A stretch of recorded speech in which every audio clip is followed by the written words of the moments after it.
there's a free program that you can run, or free for personal use, called Bellark Advisor, and it builds a um, information, a computer profile of your computer, and it goes into a lot of detail. It tells you about the operating system, the processor, your hardware, all of your hard drives. It covers your user accounts, your software. It even covers software licensing. I can't go all the way down on this sheet because it will expose some of my license codes that I That's have all right. installed in Windows. It's okay. Uh, I won't tell anybody. I can't read it anyway. It'll be on the wiki for future reference. yeah, so yeah, I don't want to go down too far. Um, if I zoom in, actually, you can see that a little bit clearer. Um, it basically, let me get back out again. Oops. Uh, Let me go to a different. So basically, Bellark Advisor is a place that you can go and get free for personal home use, and it will give you information about your computer, the software, missing Windows updates. It'll tell you about your networking. It'll tell you all kinds of useful information that you can print out and keep somewhere safe so that you know what your information is should you have a system failure. Let's go to a different utility. Um, for cleaning up, let's say you have some cleaning up to do. Number 4 on my list, WizTree and WizFile. Um, these are perhaps under search. I keep them under search. WizTree and WizFile. WizFile is for finding a file by name, and WizTree is for cleaning up your computer. So if I go into WizFile, it's very, very fast and efficient at locating a specific file that you're looking for. Um, and right now it's scanning my C drive, my D drive, my E drive, my F drive, and coming up with a really fast index of everything that I could possibly have. And if I type in rclone, it's going to go out and find everything with the word rclone in it. And if I want to be more specific, I can say exe, and it will tell me this is where I have a copy of rclone. It's inside rclone view, and I have another one here. I can right click and uh, explore that folder or open it.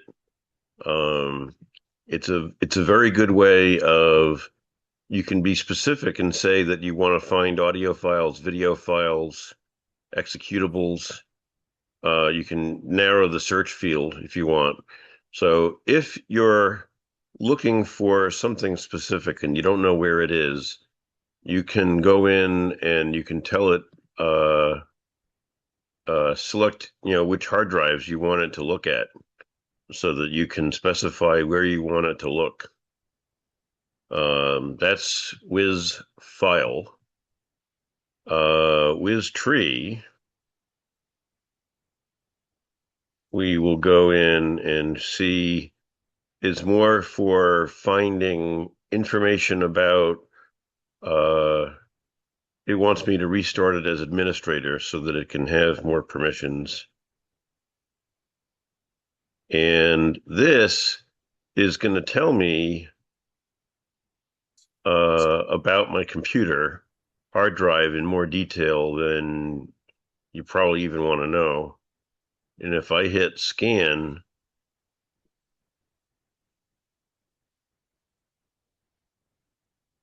it's going to produce a chart like this, and then it you can look in here and it's all colorized by file extension. So I know that this top color, which is orange or copper kind of color, you can see it here and over here. It is 25.9% of my hard disk, and it's a hard disk image file. It's a virtual machine file, and it's 239 gigabytes in size uh, on my hard drive, and it's comprising of total of 9 files, make up that 25%. So it's a good way of cleaning up your hard drive, knowing exactly what file types are using the most amount of space on your computer, and it allows you to drill down and find exactly where that space is. You can see uh, most of this data is actually in this weird subdirectory. Um, and going down and look at that, it's a ext4 file, 90 gigabytes. That's probably a um, local state ext4. That's a virtual machine file. So it helps you find uh, where you can clean up stuff on your hard drive. Let's go back to, oh, what happened to my Joplin, my Obsidian?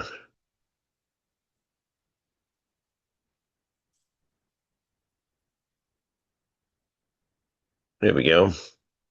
Um, Another useful program. Um, I'll bring this up real quickly. This is it's called ZenMap. It allows you to see a listing of all of the devices that are on your network, and I'm going to change it to a um, a quick scan, and the target is going to be my network, and I'm going to say scan, and it's going to start scanning my network. And we'll come back to this in a minute or two, because this could take 3 or 4 minutes to completely scan everything in my house, and it's going to recover DVRs, TVs, tablets, computers. It's gonna cover everything in the house and tell you what's got open ports. It's starting to show some results here. Um, and this is a report for .72. This is the in .94. These are the two IP addresses from my local machine. Another utility, while we wait for that one to populate, um, that I happen to like is Dupe Guru is another one I highly recommend. If you're looking for duplicate files, Dupe Guru is an open source program. It runs on Windows, Mac, and Linux, and it's really good at finding duplicate files. Um, let's see, what should we cover next? Um, there is a let's see, KSnip. How about KSnip? KSnip is a really good utility program that's free. It's very good at, I can't use it on my screen here because of the resolution I have set up on my screen. Come on, let me capture that. What I have to do is actually capture it with just a regular screen capture. And then once you do, let me bring up a web page. Um, and we'll go to something more interesting than that. Dismiss. Come on, pick up something.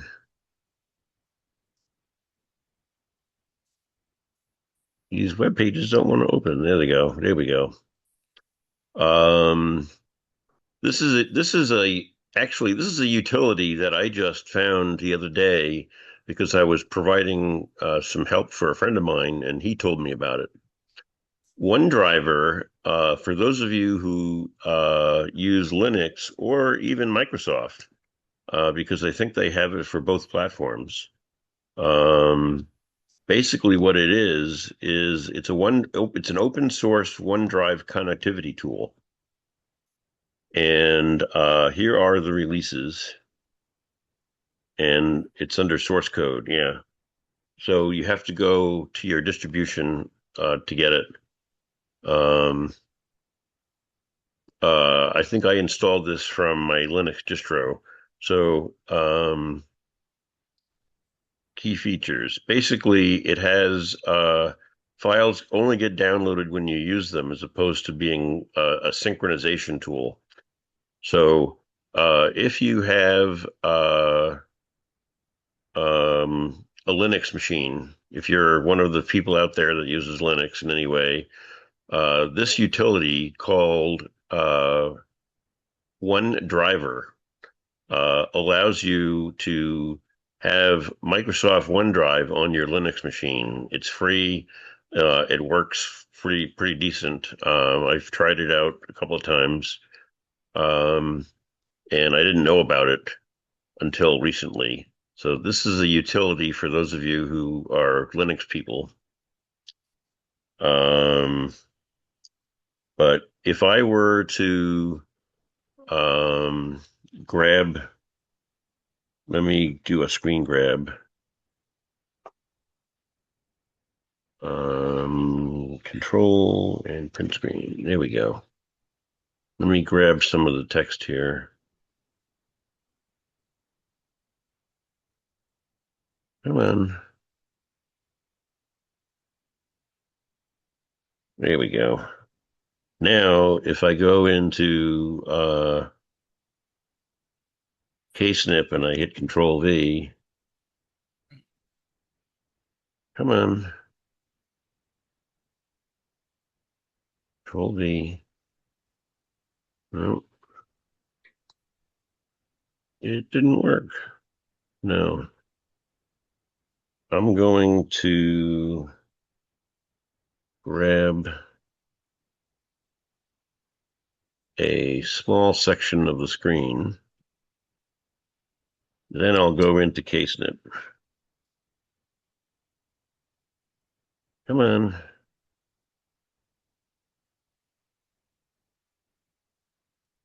Where did KSnip go? There he is.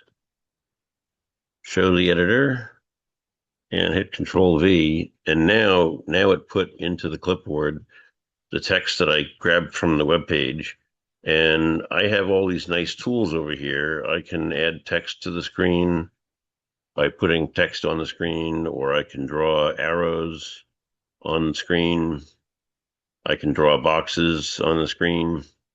And then this is a good way, a utility program that's really good for annotating screen captures. So a lot of times, if I'm trying to point something out to somebody or to a group of people, I will annotate the screen capture that I have with KSnip. And this is multi-platform as well. So you can run this on Linux, and you can run it on a Mac, you can run it on Windows. It's a nice annotation tool. If you need to blur something out, you can blur things out. Um, to go to another utility, and the links you guys have up on your wiki. All of these hyperlinks take you to the websites where you go to get the software. So I did all of the hard work for you. Um, let's do We have time for a couple more. Um, Ferdium is one of my favorite tools. I live in Ferdium. Ferdium is a program that allows you to run multiple web pages inside one app. So if I maximize this, you'll see on the left-hand side here, I have a sliding bar, and at the very top is my simple login alias system. And then I have ChatGPT, I have access to Discord, I have access to my Gmail if I want. I have another ChatGPT in here. I can access Perplexity. I can access Google Gemini, Copilot, my pCloud drive, my Ring doorbell security system. I can put in as many things as I want. Here's my Proton drive, my Nord Cloud, um, Proton Mail, my shortcut system, and Discord log. This is where I use Discord. You can basically add as many websites as you would like to have and consolidate them inside one program. So when I run Ferdium, I'm giving myself easy, quick access to all of my AI tool, all of the websites that I use most frequently. And you can add as many of them as you want. You can create new sections. If I go down here and say new, it basically you go in and you can put in a custom service, which is what I do, or you can pick from any one of the services that they already have listed in here. Um, so you can basically with custom put anything in there that you want. But these are the ones that they give you, that they include inside Ferdium. And Ferdium is available on GitHub, where a lot of these things are from. Uh, you can, if you just click on the link, it'll take you to ferdium.org. And the software is actually going to be, you'll see it on GitHub, but it basically is a way of adding all of your favorite places into one little app. Um, Don't leave that page on Git for Ferdium for a second. I'm concerned about privacy. What do they do with all these logins that you have now stored in their app? well, it's actually using a local your whatever your default web browser is. It's going through your own browser. It's not um, But where's it? uh, um, privacy, showing information, cloud sync, anonymous access. Uh, Verdium can be used without an account, so there's all the data stays with you. You can read about their privacy policies. Yeah, okay. I That's just yeah as you're going through that, that's just the red flag that popped up to me. I don't know if it's yeah. really Um, it yeah, information that we collect, how we use your information, log files, advertising. So you can read it and decide if you want to use it or not use it. yeah, just a thought, Um, a little paranoid. yep, yep. Let me see if I found the answer. We can talk about it in a way. Later. um let's try and go to um have I showed you guys WinArrow Tweaker in the past? No, There's always more to see. no, I don't think so. Go for it. Win Arrow Tweaker. Win Arrow Tweaker is a utility for customizing windows to your liking. It is it knows how to do all the fancy stuff. Come on. Here we go. So basically, Win Arrow Tweaker, it tells you at the top what your computer is. For example, you can go in and customize all different aspects of Windows 11. You can get rid of all of the default advertising that they put in. If you search for advertising, let's see, ADVER context. I thought they had an advertising section, but maybe they don't.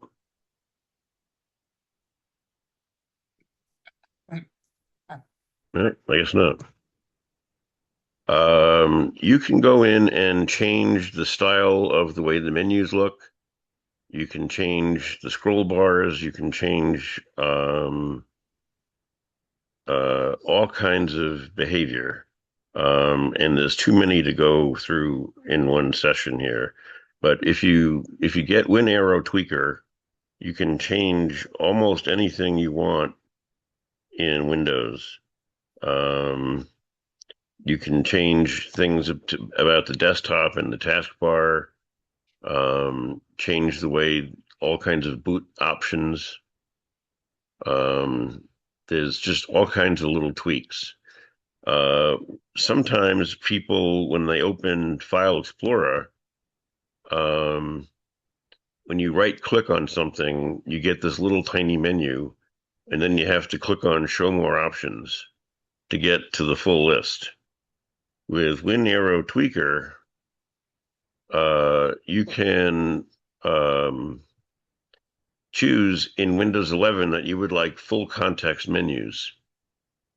And I just click that little box there and then restart Explorer.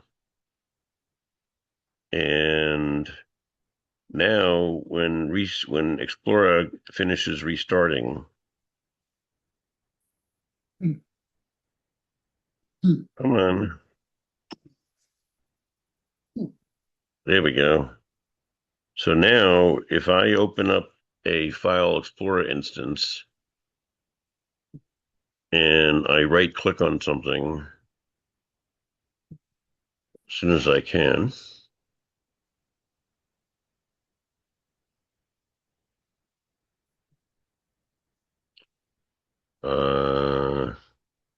show me some stuff. There we go. So now if I right click, it brings up the whole menu all at once.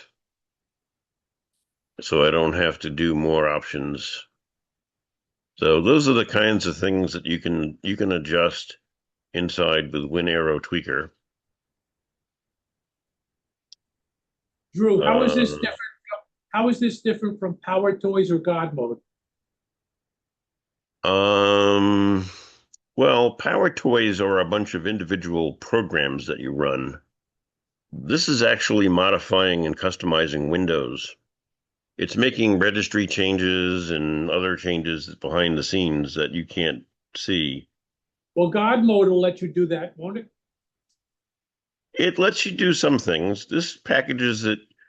Uh, It's just a better when, interface. Same thing. Yeah, this is a program that you can download off the internet, and it comes prepackaged with a whole bunch of customizational tools. Yeah, I mean, basically, at the end of the day, it's doing the same thing. There's only one way you can get this stuff to happen, and that you got to change a registry value or something like that to Yeah, make it. yeah, yeah. Um, let's see. Um, anything else in here? Um, One Commander has become my file manager of choice. I don't use the regular Windows file manager much anymore. Um, you can customize Windows. This is called One Commander, and I'm going to bring it back to the default where you have two columns. It shows um, one thing that I like about it is you can adjust the font size. This is what Windows File Explorer looks like, and that's what this one looks like. You can make it look a lot nicer and easier to read than the one that comes with Windows. It lumps all of your hard drives in the top section here. It gives you information about your shortcuts. These are all the things that I had pinned in regular File Explorer. These are cloud drives, and then you can create new groups if you want. The tabs are persistent, in meaning that they come back when you reboot the app. So from time to time, with regular Windows File Explorer, you have to reopen these tabs yourself. This one will maintain the tabs that you have. So if you want to have three tabs open over here and two tabs open over here, they'll stay that way. Um, so this is a nice File Explorer alternative, and it's called One Commander. Um, and that's about it. Unless anyone else has anything that they'd like to take a look at. You still got 5 minutes, go for it. Let's see, the, Let's discussion. yeah, see, I know, see, Questions in here? Well, Well, no let's one see. has a question. Is there a question? Somebody have a question? Let's on the- KDE Connect. DDE Connect. Oh, KDE Connect is a really handy utility that I use a lot. Primarily, I sometimes or quite frequently will do work on my phone and on my computer at the same time, and I'll end up with wanting to transfer the clipboard back and forth between my phone and my computer. I do that with KDE Connect. If I have KDE Connect is now connected to my cell phone, which is a Galaxy S23, and I can send the clipboard from the computer to the phone, from the phone to the computer. I can share files. I can browse the device. I can use my phone as a mouse. Um, uh, there would be no way for you to actually see it, but I'm moving the mouse around on my screen by dragging my finger around on my phone screen. So you could be doing a presentation, um, even in your meeting room right where you are, and be able to walk away from your computer and still advance the slides. Does it work with Um, X's as well as Android? this works on this is multi-platform KDE Connect. So it originated on Linux. It's now available everywhere. Um, you can run it on Android. I think you can run it on iOS. I have it running on Windows, Linux, and Android. I don't know about Mac. Um, KDE Connect, if we go to their website, um, come on, pull up the website.